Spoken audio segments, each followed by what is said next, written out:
Hi, welcome to HowtoDandD. My name is Fred Wheeler and today I want to talk about Dungeons & Dragons 5e. Today's topic is alternative uses for trinkets in Dungeons & Dragons 5e.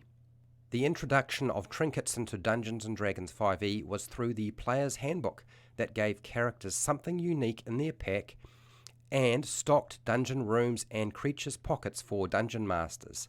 And you can find information on that on page 159 through to 161 of the Player's Handbook.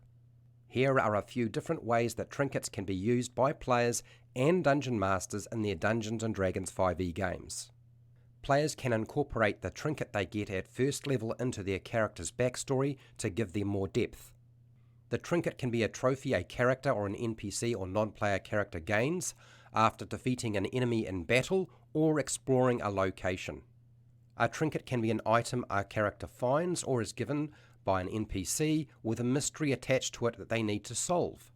Connect that mysterious trinket to your adventure, campaign or storyline. You could have a few unusual trinkets scattered throughout your adventure to discover by the player's characters, with minor magical effects.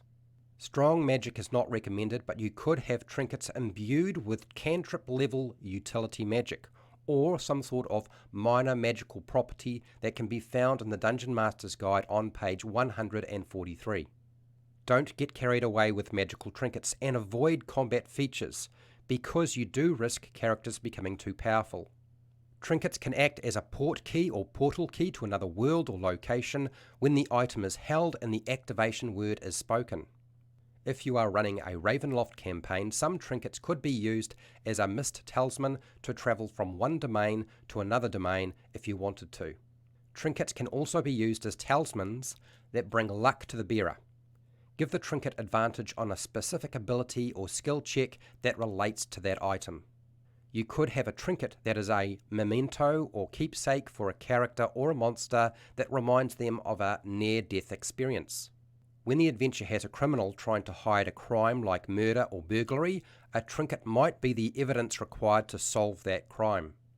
Cursed relics can be hidden in the form of trinkets to complicate the character's adventuring life or drive the main story forward. What else can we do with a trinket? We can use them as useless adventuring junk. Trinkets can be used by dungeon masters who need to stock up a dungeon or monster's pockets just to keep those loot-hungry players happy. My recommendation to you, if you are a player or a dungeon master, is try to use multiple options in this video, rather than stick to one particular area. There are a few places you can find more trinket tables if you want them. The Curse of Strahd has a Gothic trinkets table. You can see page 210 of that book, and it has about 50 options. Van Richten's Guide to Ravenloft has a horrors trinket table, and you can find that on page 36 to 37 of Van Richten's Guide to Ravenloft. But I would also like to point out that half of them are from the Curse of Strahd, but there are 100 options, half of which are repeats. Icewind Dale, Rime of the Frost Maiden, has a Icewind Dale trinkets table, and you can find that on page 263. Storm King's Thunder has an items in a giant's bag table, and you can find that on page 18. Now this is designed specifically for putting stuff in the pockets of giants. The Acquisitions Incorporated book has a Acquisitions Incorporated trinket table, and you can find that on page 222 through to 223. Tales from the Yawning Portal has a Yawning Portal Tap Room Curios table, and you can find that on page 6. It's quite short, there's not a lot of things there, but you might find them useful. Mordenkainen's Tome of Foes has an elf table. You can find that on page 6 of that book. I would like to point out this is really a player option. There's only a few options there, it's not a big table, but they do go into a lot more detail on each option or item there. The Elemental Evil Player's Companion. You can find this online at the official Dungeons & Dragons website. You won't find this in the Elemental Evil Player's Companion PDF, unfortunately. Now I hope you have found this video on trinkets useful for Dungeons & Dragons 5e, and if you have, that's fantastic. If you are interested in more of my videos, you can find videos for players and dungeon masters on every aspect of Dungeons & Dragons 5e.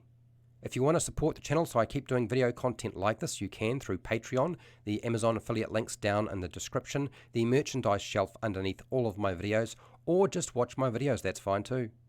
Make sure to do all the usual YouTube things like share, like, and subscribe. Hit the bell button to be notified when I go live, and I go live every week, and when I publish new videos. And hey, till next time, keep rolling those 20s.